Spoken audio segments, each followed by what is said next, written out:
नमो सिद्धाणं नमो आयर्याणं नमो वज्रायाणं नमो लोये सवसाहुणं नमः समय साराय स्वानुभूत्या चकासते चित्स्वभावाय भावाय सर्वभावान्तरच्छदे अनन्तधर्मणस्तत्त्वं पश्यन्ति प्रत्यगात्मनः अनेकान्तमयी मूर्ति नित्यमेव प्रकाशताम् वन्दितु सर्वसिद्धे दोमचलमणोऽमं गतिं पत्ते वोचामि समय पाउड मिणिमो सुई केवली। कलश प्रारंभ करते हैं 22 से। त्यजतु जगदिदानीं मोहमाजन्महीनं रसयतु रसिकानां रोचनं ज्ञानमुद्यत यः कथमपि नात्मा नात्मना साकमेकः किल कलयति काले पापितादात्मवृत्तिम् अयि कथमपि मृत्वा तत्त्वकौतूहलीसन् अनुभव भवमूर्ते पार्श्ववर्ती मुहूर्तम् प्रथगत विलसन्तं स्वं समालोक्य येन त्यजति जगति मूर्त्या साकमेकत्वयोऽहम् कान्त्यैवेष्णपयन्ति ये दश दिशो धाम्ना निरुन्धन्ति ये धामोद्धाममस्विनां जनमनो मुष्णन्ति रूपेण ये दिव्येन ध्वनिना सुखं श्रवणयो साक्षात् शरणन्तो मृतम् वन्द्यास्तेष्टसहस्रलक्षणधरा तीर्थेश्वरा सूर्यः प्राकारकवलिताम्बर मुपवनराजी निगीर्णभूमितलम् पिबतीव हि नगरमिदम् परिखावलयेन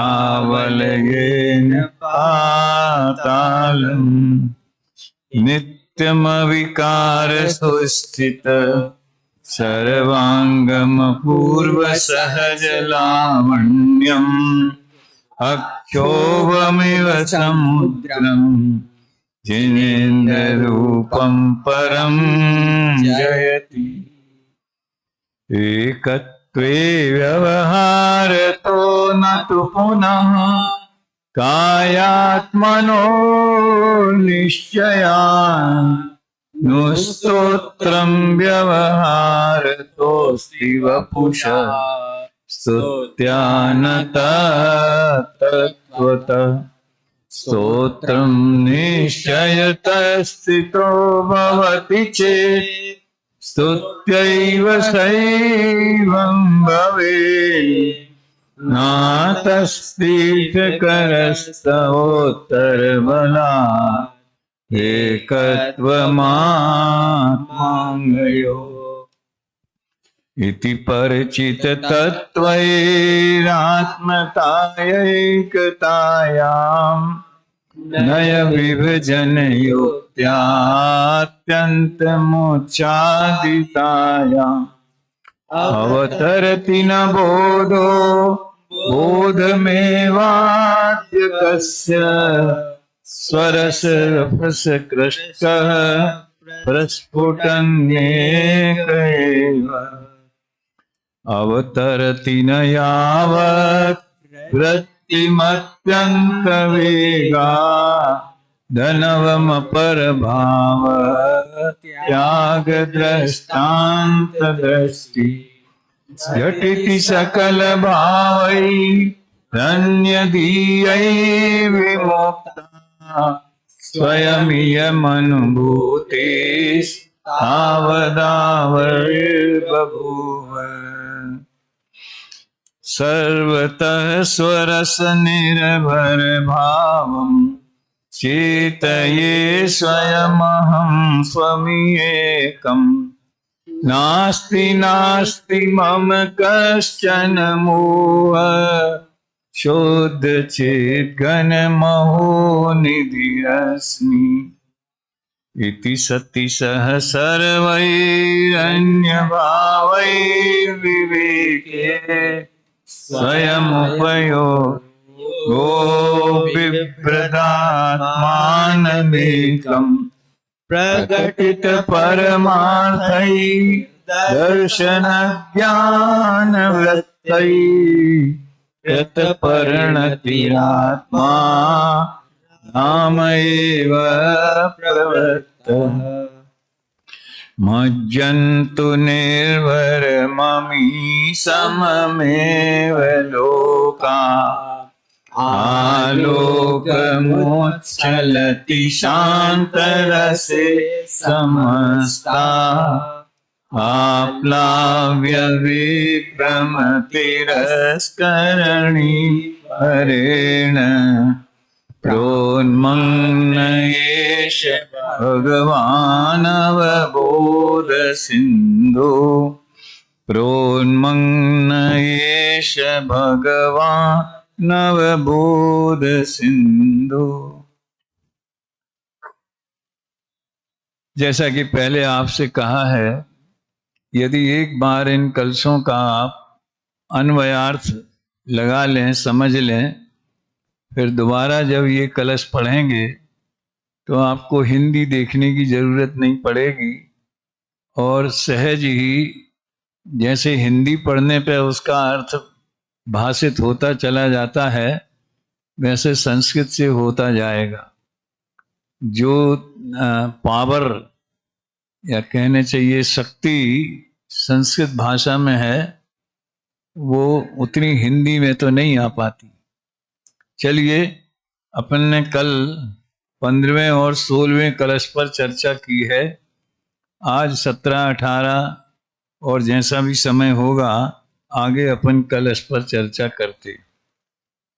15 से लेके 19 कलशों तक का पूरा जो विषय वस्तु है वो एक ही है। आत्मा भेद रूप है कि अभेद रूप है। शुद्ध नय की दृष्टि से देखें तो उसमें किसी तरह का भेद नहीं है। ये शुद्ध नय और उसका विषय, ऐसा भेद भी अनुभूति के काल में नहीं होता। तो यहाँ तो दर्शन ज्ञान चारित्र के भेद की बात है। दूसरे तरीके से भी आत्मा में भेद किए जाते हैं, प्रत्येक वस्तु में किए जाते हैं। उत्पाद, व्यय, द्रव्य, ये तो 6 द्रव्यों में इस तरह के एक अखंड सत्ता में 3 अंश हैं, तो ये भी भेद हैं वस्तु के। इसी तरह जैसा कि अभी 6 ढाला में गुरुदेव ने संकेत किया था, द्रव्य, क्षेत्र, काल, भाव, ये भी वस्तु में भेद उत्पन्न करके समझाया जाता है। द्रव्य अलग हो, क्षेत्र अलग हो, काल अलग हो, भाव अलग हो, ऐसा नहीं है। अखंड वस्तु ही स्वचतुष्टयमय है। समंद्रभद्र आचार्य तो आप्त मीमांसा में चैलेंज की भाषा में कहते हैं, सदैव सर्वम को नेच्छेद स्वरूप आदि चतुष्टयात्। प्रत्येक पदार्थ अपने स्वद्रव्य, क्षेत्र, काल, भाव से सत ही है। सद एव इति को न इच्छेद, ऐसा कौन नहीं मानेगा। तो इस तरह से पदार्थ में चतुष्टय की अपेक्षा, द्रव्य गुण पर्याय की अपेक्षा, उत्पाद व द्रव्य की अपेक्षा। फिर से ध्यान दीजिए, द्रव्य, क्षेत्र, काल, भाव, ये स्व चतुष्टय की अपेक्षा, इसी को थोड़ा दूसरे ढंग से कहें तो द्रव्य गुण पर्याय की अपेक्षा और उत्पाद व द्रव्य की अपेक्षा, ऐसे भेद छहों द्रव्यों में लागू होते हैं। और आत्मा की बात करें तो आत्मा में दर्शन ज्ञान चारित्र का भेद है, ये बाकी के 5 द्रव्यों में नहीं है। ये वाला तो केवल आत्मा के संदर्भ में ही कहा जाता है। और भी आत्मा में ज्ञान लक्षण से आत्मा जाना जाता है, तो लक्ष्य लक्षण का भी भेद करते हैं। आत्मा में भी अनेक तरह से करते, लेकिन भैया ये तो अभेद को बताने के लिए हैं, अभेद को समझाने के लिए अभेद वस्तु में भेद किया जाता है। टोडरमल जी ने ऐसा खुलासा किया है कि व्यवहार में ऐसे भेद करते हैं, उसका क्या लाभ है। तो 252 पेज पे लिखते हैं कि अभेद वस्तु को बताने के लिए भेद से कथन होता है, लेकिन भेद को ही अनुभव करने लायक नहीं समझ लेना, इसलिए उसे अभूतार्थ कहते हैं। तो ये सारा विषय इसमें आएगा। अपने को तो टीका में कोई खास वाक्य होवे उस पर ध्यान देना है। सबसे पहले 17वां कलश पढ़ते हैं, हिंदी संस्कृत दोनों। दर्शन ज्ञान चारित्रये स्त्रिभिः परिणतत्वतः एकोऽपि त्रिस्वभावत्वात् व्यवहारेण मेचकः। एक तथापि स्वभाव से कहता है व्यवहार अनेक। दर्शन ज्ञान चरित्र रूप इन भावों में परिणमन करे। इसको देखो, ये भेदों को अनुपचरित सद्भूत व्यवहार नय के अंतर्गत लिया जाता है। ये नयों के प्रयोग की बड़ी सुंदर कक्षा आप लोगों की चल रही है।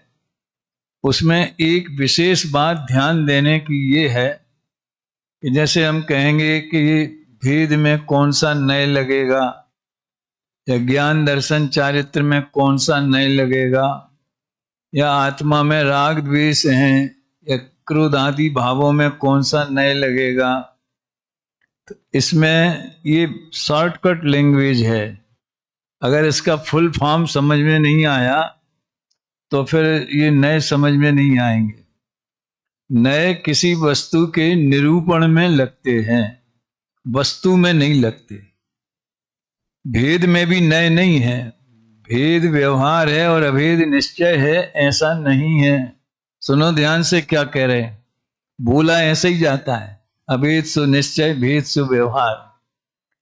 उसी वस्तु को अभेद दृष्टि से अनुभव करना, जानना।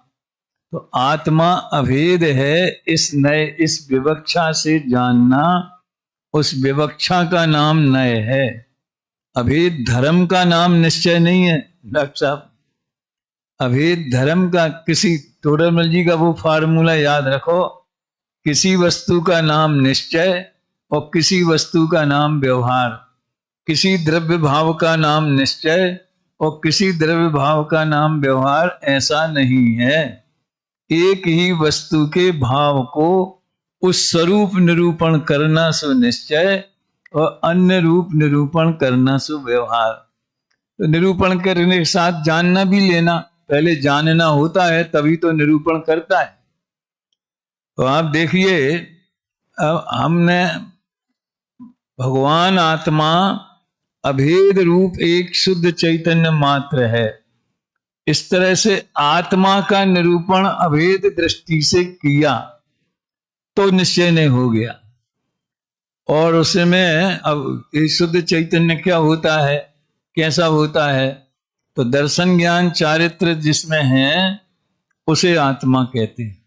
तो सुनो ध्यान से, दर्शन ज्ञान चारित्र को व्यवहार नहीं कहा, आत्मा में दर्शन ज्ञान चारित्र के भेद से उसका ज्ञान करना, ये व्यवहार है। थोड़ी ये बारीक बात है, उस क्लास में तो नहीं आ पाई, शायद उससे मेरी चर्चा भी ये नहीं हो पाई, लेकिन ये ध्यान देने योग्य। शॉर्टकट में भले बोलेंगे कि जैसे कि मेरे पेट में दर्द है, इसमें कौन सा नय लगेगा, तो वो बात पूरी स्पष्ट होना चाहिए। मेरे माने में आत्मा और फिर कह दिया मेरा पेट। तो आत्मा को शरीर की तरफ से कहा गया तो न लगा, न आत्मा में निश्चय होता है न शरीर में निश्चय होता है। और निरूपण में देखो, घी का घड़ा कहना ये व्यवहार है, तो घी निश्चय है कि घड़ा निश्चय है? या घी व्यवहार, कौन निश्चय है और कौन व्यवहार है? दोनों में कैसा बांटोगे, क्या करोगे? एक को निश्चय एक को व्यवहार कहोगे तो मिथ्या हो जाएगा, वो प्रयोग ही गलत है। घड़े का निरूपण करना है, प्रतिपाद्य बिंदु कौन है उसमें है नए रहस्य में। प्रतिपाद्य बिंदु, प्रतिपादक वाक्य, प्रतिपादन की अपेक्षा किसका निरूपण कर रहे हैं ये देखिए आप। तो अगर घड़े का निरूपण कर रहे हैं तो उसे घी की तरफ से उसका परिचय दे रहे हैं तो पराश्रित व्यवहार हो गया। ऐसे शरीर का निरूपण कर रहे हैं और जीव के संयोग से शरीर को जीव कहा जाता है। पंचेंद्रीय जीव, एक इंद्रिय जीव, तो ये व्यवहार हो गया। तो बात तो बहुत, अब थोड़ा फार्मूला बता दिया, बाकी आप लोग उसको लागू करना। तो इसमें टीका देखिए, यद्यपि जीव द्रव्य द्रव्य दृष्टि से शुद्ध है। ये द्रव्य दृष्टि से शुद्ध के दो अर्थ हैं। एक तो वो रंग राग और भेद से भिन्न स्वभाव वाला है, हो गया द्रव्य में, द्रव्य स्वभाव में। आज गुरुदेव ने बताए थे चारों। द्रव्य माने मूल पदार्थ, क्षेत्र माने उसका विस्तार, स्पेस कितनी जगह लेता है वो, काल माने उसका टाइम फैक्टर, कब से है और कब तक है, और भाव माने उसके गुण धर्म शक्ति, ये सब भाव में आ जाते हैं। और आत्मा में लगा लो, बड़ा आसान है। ये मूल वस्तु जीव द्रव्य है, तो ये द्रव्य हो गया। असंख्यात प्रदेशी है, ये उसका क्षेत्र हो गया है। अनादि निधन, अनादि अनंत है, ये उसका काल है। और ज्ञान आदि अनंत गुण धर्म मय है, ये उसका भाव हो गया। इस तरह द्रव्य, क्षेत्र, काल, भाव। तो जीव द्रव्य या जीव पदार्थ यानी मैं द्रव्य दृष्टि से शुद्ध है। बस यही, अपने द्रव्य क्षेत्र काल भाव से निकलकर परद्रव्य क्षेत्र काल भाव में कभी प्रवेश नहीं करती। यही द्रव्य की शुद्धता है, ये अनादि निधन शुद्धता है। और पर्याय में राग है कि नहीं है, इससे द्रव्य की शुद्धता को कोई मतलब नहीं है। मोहराग द्वेष होने पर भी, अज्ञान दशा होने पर भी वो द्रव्य की शुद्धता सुरक्षित रहती है, उसमें परद्रव्य क्षेत्र काल भाव मिल नहीं जाते। ठीक है।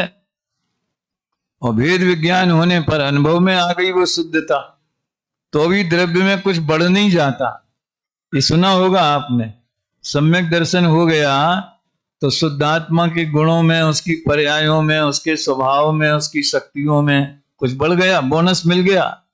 सम्यक दर्शन ज्ञान चारित्र का बोनस त्रिकाली द्रव्य को मिलता है। अरे कुछ नहीं होता तो क्या फायदा फिर?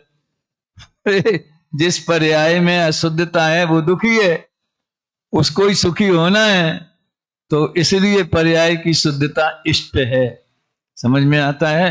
ये 7 तत्वों में संबर निद्रा मोक्ष इसलिए उपादेय हैं कि ये सुख के उपाय हैं। तो द्रव्य दृष्टि से शुद्ध है, तथापि गुण गुणी भेद दृष्टि से मलिन है। तो आत्मा का निरूपण गुण गुणी भेद से किया गया। ज्ञान लक्षण वाला, ज्ञान स्वभावी। एक बात ध्यान रखना, मुख्यतया ज्ञाता अथवा वक्ता के अभिप्राय को नय कहते। तो अभिप्राय में से वाणी के ऊपर उपचार नयों का किया जाता है। शब्द तो जड़ हैं, और नय क्या है? चेतन है कि अचेतन? नय क्या है भाई, कोई बता सकता है? बोल। अचेतन, हाँ शाबाश। और कोई? अरे हिम्मत करो, बोलो। नए चेतन है कि जड़ है?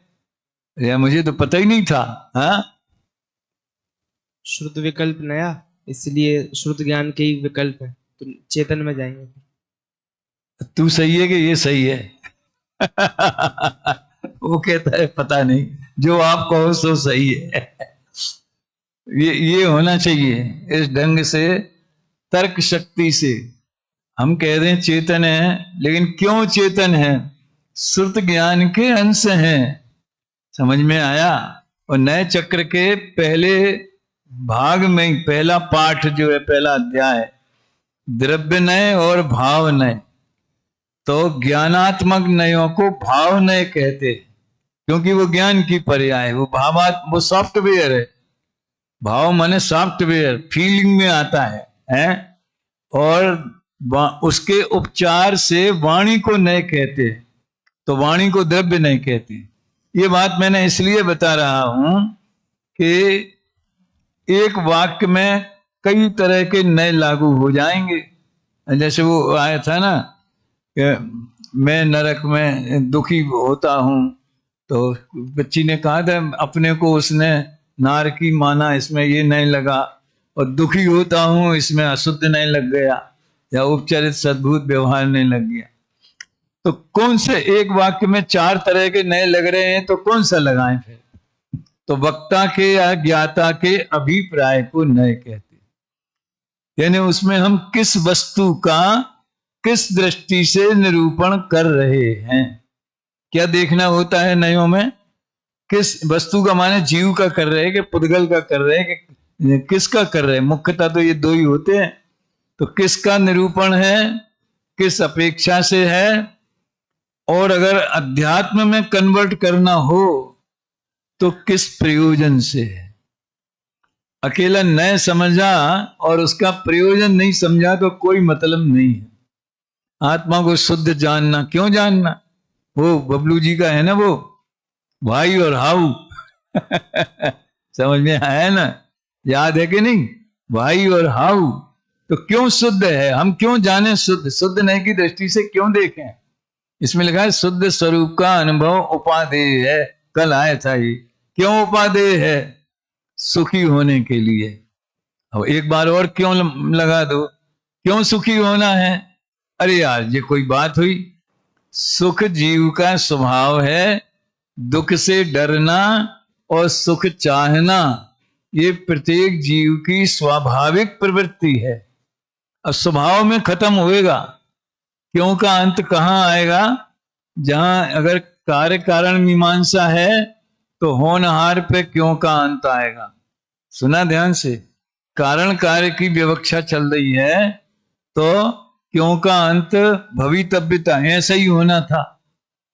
अब इसी समय क्यों हुआ तो काल लब्धि पे अंत आ जाएगा कि इसी समय होना था, हैं? और अगर इस तरह के प्रश्न उत्तर होवे कि ऐसा क्यों है, ये जीव सुख क्यों चाहता है, तो तुम जो प्रश्न पूछे उसी से पूछो, तुम नहीं चाहते क्या? हैं? तुम सुख नहीं चाहते क्या? तो सुख जीव का स्वभाव है, इसलिए ये बिल्कुल नैसर्गिक नेचुरल स्वाभाविक बात है कि हम सुख चाहें। तो ये नए विवक्षा प्रयोजन वक्ता का अभिप्राय ये मूल तत्व हैं। चाहे कितने विस्तार हुए नयों का, 10 तरह के द्रव्यार्थिक, 6 तरह के पर्यायार्थिक, 4 तरह के व्यवहार, 4 तरह के निश्चय, ऐसे 24 पॉइंट ये भी बन जाते। कितने ही विस्तार हुए, लेकिन मूल चीज ये याद होना चाहिए, किस अभिप्राय से यानी किस विवक्षा से कथन हो रहा है। तो जीव का वर्णन दर्शन ज्ञान चारित्र की तरफ से किया जाए तो ये इसमें लिखा ये 3 सहज गुण है तो अनंत। वो दर्शन ज्ञान चारित्र 3 गुण रूप परिणमित होता है तो भेद की अपेक्षा भी घटित होती। कल मैंने एक बात कही थी, परमात्मा कल कहीं गए थे ना शायद, हाँ, भेद भी पारणामिक भाव है, अभेद भी पारणामिक भाव। अनंत गुण अनंत धर्म सब कर्मों से निरपेक्ष हैं, जीव के सहज स्वभाव है, तो भी भेद को व्यवहार में लेते हैं, उपचार से भेद किए जाते हैं, भले अनुपचरित सद्भूत होवे तो क्यों है, उसको व्यवहार में क्यों लिया, उसको मलिनता तक कह दिया, क्योंकि भेद के ओर लक्ष्य जाता है तो अपन जैसे निचली भूमिका वालों को राग द्वेष हुए बिना नहीं रहे। राग द्वेष माने चॉइस करना पड़ती। भेद कब होता है? एक अकेला एक होवे तो भेद का सवाल ही नहीं है, हैं? एक रूप शुद्ध ज्ञायक भाव, अब उसमें भेद किए ही नहीं। अब भेद किए तो विकल्प खड़े हो गए, संसारिणों मुक्ताश्च। तो राग द्वेष के बिना हम भेदों में घुस नहीं सकते, ये अच्छा और ये बुरा। भले मान्यता में ना हो, लेकिन चॉइस दो चीजों में से एक उठाना है तो कोई आधार तो होगा ना उसका। इसलिए भेद के लक्ष्य से राग होने के कारण, वो राग के कारण हम भेद करते हैं, यूं भी कह सकते हैं। वीतरागी कभी भेद करते नहीं है, वो उनका उपयोग भेद में लगता नहीं है। वो भेद और अभेद दोनों धर्मों को समान रूप से जानते, पक्षातिक्रांत होके जानते। ये बात समझने की है। तो उसमें आप प्रश्न, यहाँ तो कोई ये प्रवचन है, कक्षा नहीं है, ये नोट कर सकते हैं। भेद भी पारिणामिक भाव है, वस्तु का स्वरूप है, तो भी उसे मलिनता क्यों कहा? उसे व्यवहार में लेकर के अभूतार्थ, सगुणों अभूतार्थ है।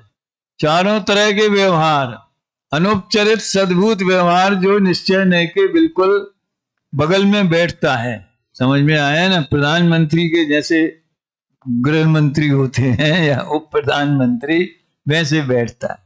ये समझने की बात है। अभी देखें 18वें कलश में क्या मैटर है। 18वां कलश लेते हैं अभी, बस इतना ही बताना था इसमें। देखो, परमार्थे ने तो व्यक्त ज्ञातृत्व ज्योतिषैक कह, सर्वभावांतर ध्वंसे स्वभावत्वादमेच कह।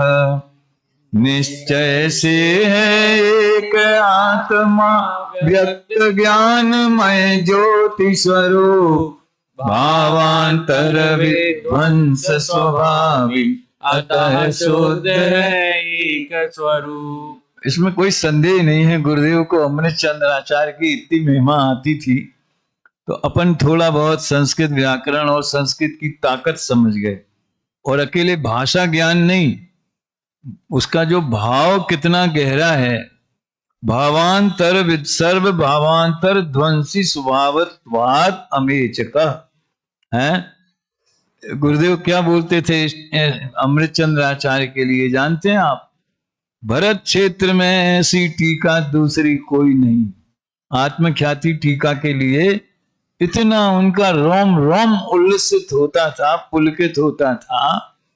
और वैसे प्रवचन के अलावा आप गुरुदेव की मुख मुद्रा वगैरह देखेंगे तो बहुत गंभीर रहती थी। मतलब वैसे कोई गुस्से में हो या दुखी हो ऐसा नहीं था, लेकिन सीरियस रहते थे प्राय, हैं? लेकिन प्रवचन के समय तो बिल्कुल जैसे कि गुलाब जैसा चेहरा खिल गया हो गए, ऐसा प्रसन्न प्रसन्न प्रसन्न ऐसा है भाई। आप देखे होंगे, वीडियो में देखते होंगे। तो ये आत्मा शुद्ध निश्चय से ज्ञायकत्व ज्योति मात्र से एक स्वरूप है। देखो, एक है, अनेक है, या मैं आत्मा हूं, मुझे आत्मा का अनुभव करना है, मैं एक रूप हूं, ये सब भाषा अधूरी है। इससे हम वास्तव में आत्मा तक नहीं पहुंच सकते। एक है तो जड़ भी तो एक है। पुद्गल जो है वो एक नहीं है, जो एक परमाणु है, अपने स्पर्श गंध वर्ण में तन्मय है, तो वो भी एक रूप। यानी एक चेतना लक्षण के अलावा ऐसे जितने विशेषण हैं वो सब क्षम द्रव्य में लागू पड़ेंगे। तो त्रिकाली की ओर दृष्टि रखो, पर्याय को मत देखो। तो त्रिकाली माने पुद्गल भी त्रिकाली, धर्मास्ती, कौन द्रव्य त्रिकाली नहीं है? बोलो आप। तो अकेले त्रिकाली, वो त्रिकाली कौन, कैसा? तो चित स्वभाव आए भाव आए। इसे तो आप नमोकार मंत्र जैसा याद किया करें। क्या नमोकार 9 बार पढ़ना हो तो एक बार पहले और एक बार बाद में राकेश चित स्वभावाय भावाय सर्व भावान तरिच्छदे समय साराय नमः। है भावाय शुद्ध सत्ता, अपने अस्तित्व को पकड़ना है, अपने को पकड़ना है, अपने द्रव्य के अवलंबन करना है, किस लक्षण से उसे अनुभव करना है, ये चेतना लक्षण। ये बिल्कुल ये सर्व प्रमुख है।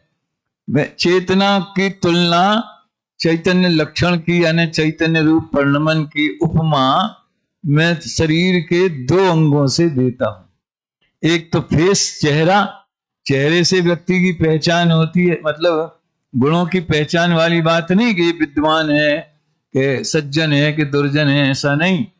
जो आधार कार्ड में, पैन कार्ड में, पासपोर्ट में, समझ में आया ना, इसमें जो चेहरे का फोटो लगाया जाता है तो चेहरे से व्यक्ति को पहचाना जाता है। लेकिन चेहरे से जीवन नहीं होता, जीवन हार्ट चलता रहता है तो जिंदगी रहती। आयु का और हार्ट का बिल्कुल गठबंधन है जो कभी नहीं टूटता। आयु क्षय हुई है और हार्ट बंद हुआ, इधर हार्ट फेल हुआ, इधर आयु गई। पता नहीं कैसे, एक नौकर में एक द्रव्यकर में है, एक आघाती है एक नौकर में, पुद्गल का परमाणु में, लेकिन दोनों का ऐसा घनिष्ठ निमित्त नैमित्तिक संबंध है। तो चेतना आत्मा का हार्ट जैसा भी है, वो कभी बंद नहीं होता, निगोद में भी बंद नहीं होता। उसकी परिणति, उसकी धारा जो अनवरत अनादि निधन चलती रहती है। हाँ बोला ना मैंने, निर्दोष, अतिव्याप्ति, अव्याप्ति और असंभव दोषों से रहित ऐसा चेत। आप 8 ज्ञानों को में किसी एक को लक्षण बनाएंगे, ख्याल में आया ना, 3 कुमति, कुसकृत को, अवधि और 5 वो हैं। किसी एक को लक्षण बनाएंगे तो अव्याप्ति दोष आ जाएगा।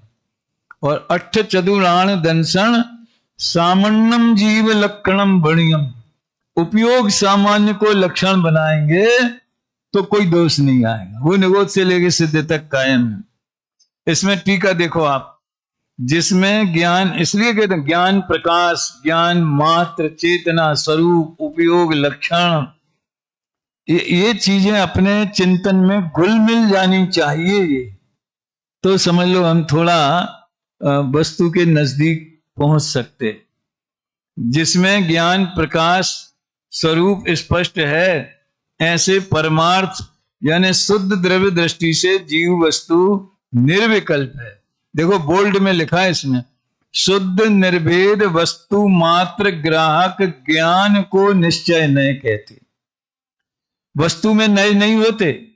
मैं एक बात और कहता हूं कि 2 शैलियां हैं। दादा ने एक को आगम शैली कहा है और एक को अध्यात्म शैली कहा है, और समझाने के लिए एक को प्रथम शैली और दूसरे को द्वितीय शैली।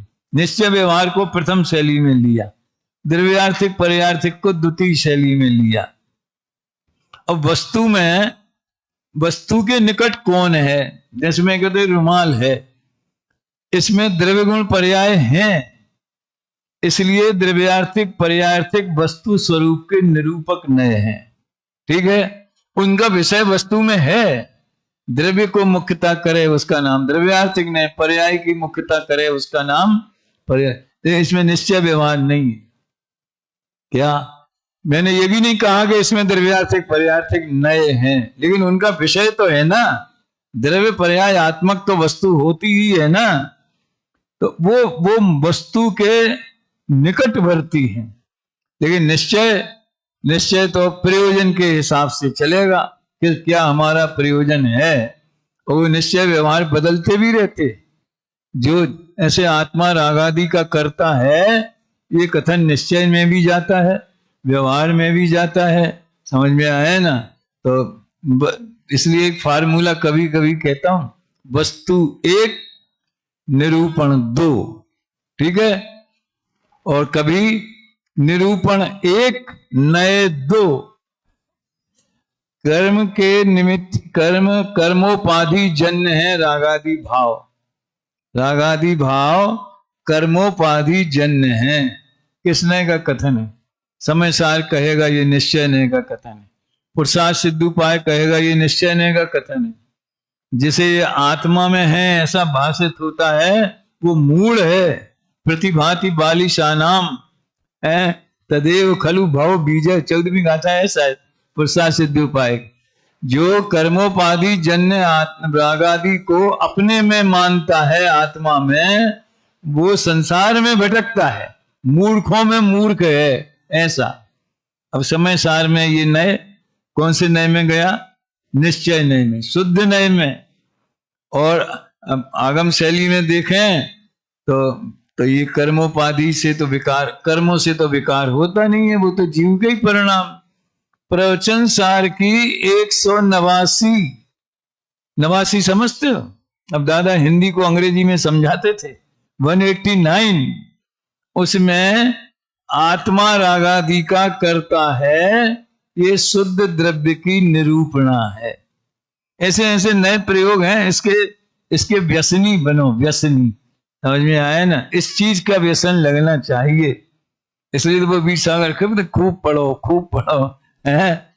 इस उम्र में यही करने लायक है। चलो प्रयोजन ध्यान में रखना। क्या बोलते हैं? आयोजन में प्रयोजन को नहीं भूलना। ये भी एक डायलॉग बढ़ गया है क्या? आयोजन में प्रयोजन को नहीं भूलना। किस प्रयोजन से कोई कार्यक्रम हो रहा है? शुद्ध निर्वेद वस्तु मात्र ग्राहक ज्ञान को निश्चय नय कहते हैं। कभी मैंने 5 मिनट में क्या बताया कि निश्चय और व्यवहार के विषय वस्तु में नहीं है, वो प्रयोजन के हिसाब से मुख्य गौण करके उसमें नए प्रयोग हो जाता है। लेकिन द्रव्यार्थिक पर्यार्थिक वस्तु में है तो भी द्रव्यार्थिक पर्यार्थिक को निश्चय व्यवहार का हेतु कहा गया है। वो नए चक्र की बात। तो शुद्ध निर्वेद वस्तु मात्र ग्राहक ज्ञान को निश्चय नय कहते हैं। उस निश्चय नय से जीव पदार्थ सर्व भेद रहित शुद्ध है।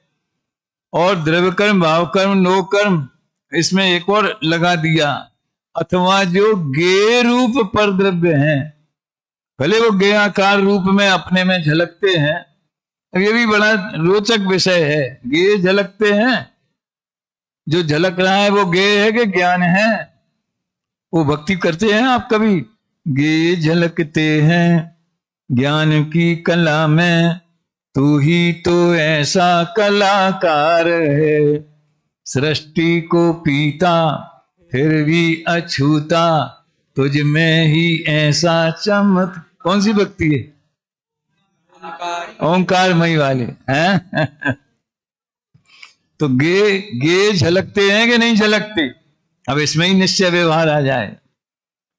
ऐसे जैसे पत्थर के हाथी को हाथी कहना असद्भुत व्यवहार है, और पत्थर कहना शुद्ध नय।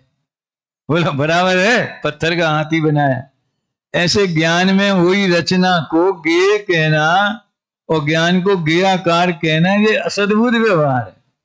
आज उसकी आप लोगों की कक्षा में ये भी है, केवली भगवान लोक को जानते हैं, ये व्यवहार नय से कहा जाता है। इसमें बड़ा चक्कर है। अभी तो समय नहीं है, फिर कभी मिलेगा। हमने सब लिखा हुआ है। बस इतना समझ लेना कि केवल ज्ञान का परिचय लोकालोक से कराया गया, इसलिए पराश्रितो व्यवहार होगा। अगर उसमें गेयाकार झलकता ही नहीं, प्रतिबिंबित नहीं हो, प्रतिबिंबित पूरी गेयावली पर चिन्मयता को आंच नहीं, तो अगर वो प्रतिबिंबित नहीं होती तो उससे गेयाकार से परिचय देने की जरूरत क्या थी? तो ये है, गेय रूप परद्रव्य से उपाधि रूप विभाव भावों को निष्ठ करने वाला स्वभाव वाला है, इसलिए शुद्ध है।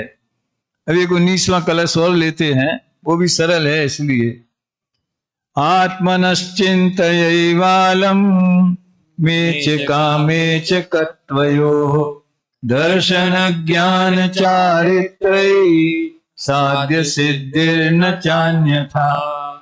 एक रूप अथवा अनेक आत्मा चिंता करो नहीं, दर्श ज्ञान चारित्र रत्न से साध्य सिद्धि अन्यथा नहीं। 17वीं 18वीं गाथा से जुड़ता है। इसके बाद में ही आने वाली है ना वो गाथाएं, ये उसके पहले की है भूमिका शायद। ये 19वां जो कलश है 17वीं 18वीं गाथा के।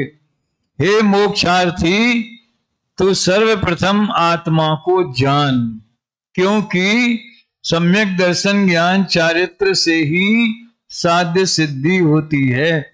अपन कहते ना ये समय सार की लेखन शैली नाटक वाली है, इसको नोट कर सकते हैं आप।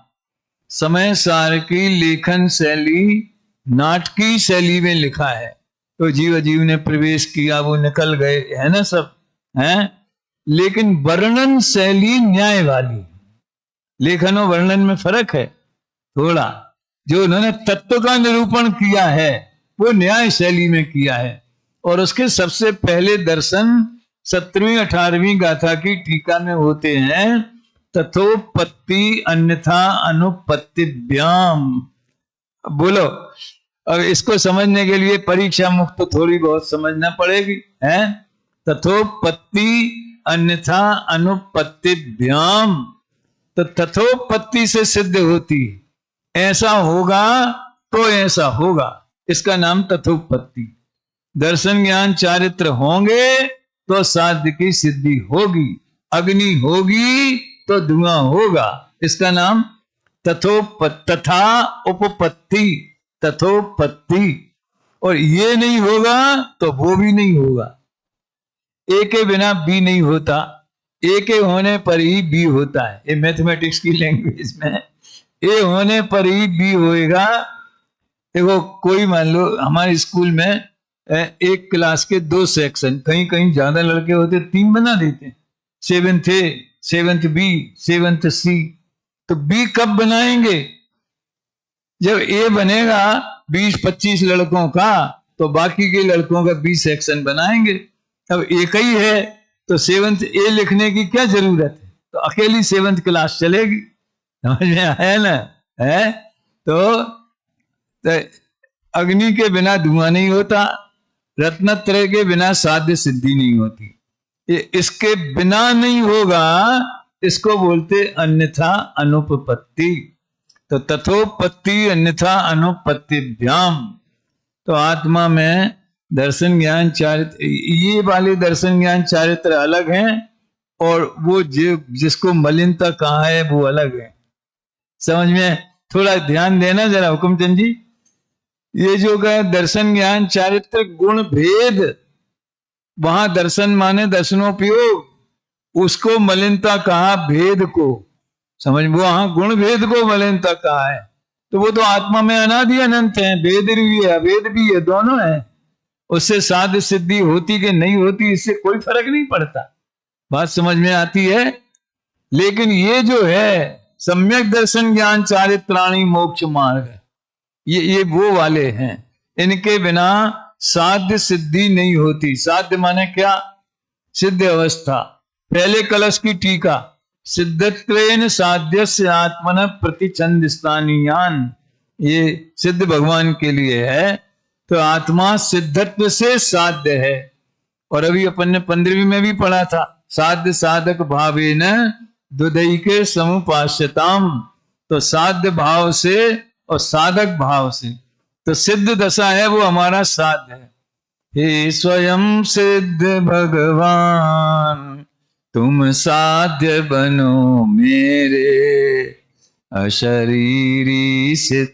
वो वहीं से लिया है, सिद्ध 3 साध्य से, वो वहीं से लिया गया है वो।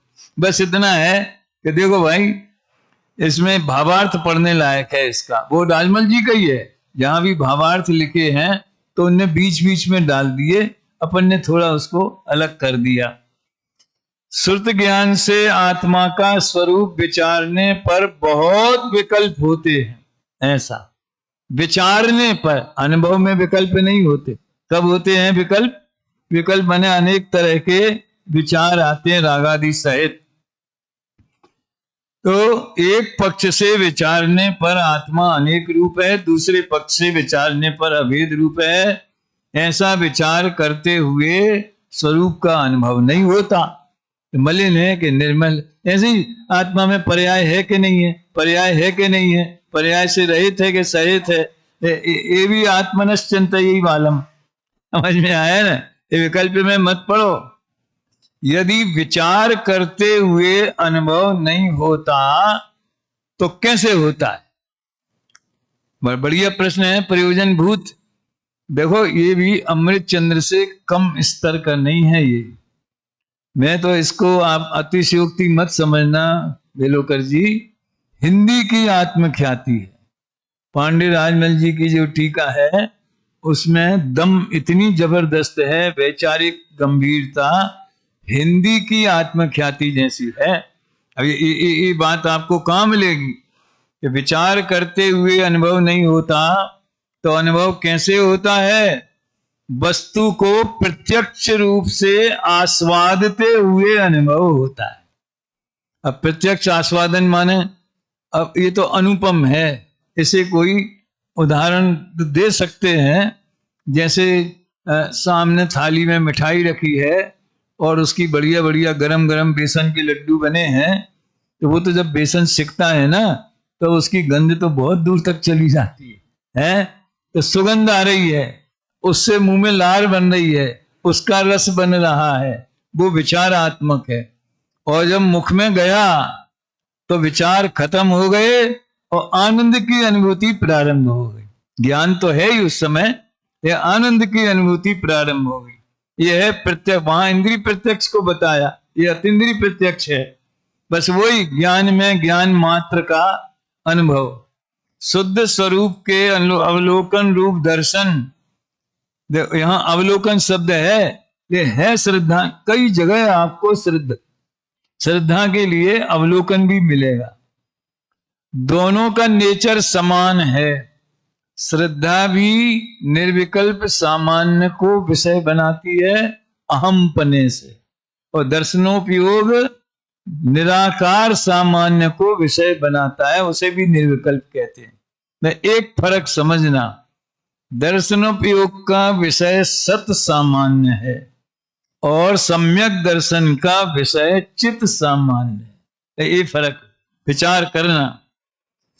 तो शुद्धात्म स्वरूप के आचरण रूप चारित्र, इन कार्यों से सकल कर्म छह लक्षण मोक्ष की प्राप्ति होती है, यानी शुद्ध स्वरूप का अनुभव करने पर मोक्ष की प्राप्ति होती है। मोक्ष मार्ग इतना ही है या और भी कुछ?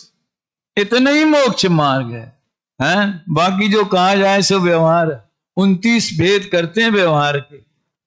गजब बात है। आत्मा के कर्मोपाधि जन्य भाव भी 29 हैं, वो वर्णादि और राग आदि।